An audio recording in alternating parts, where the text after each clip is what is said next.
Hello po, ako po si John Randel C. Balik, 10 daang gulang. Nakatira po ako sa San Leonardo Aglipay, Quirino.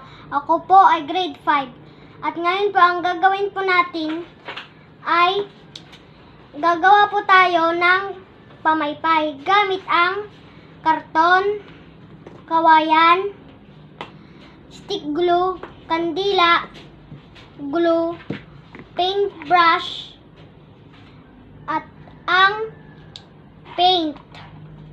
Ngayon naman po, ang gagawin po natin ay magkukulay. Ang kukulayin po natin ay ang karton. Ang ikukulay po natin sa karton ay red.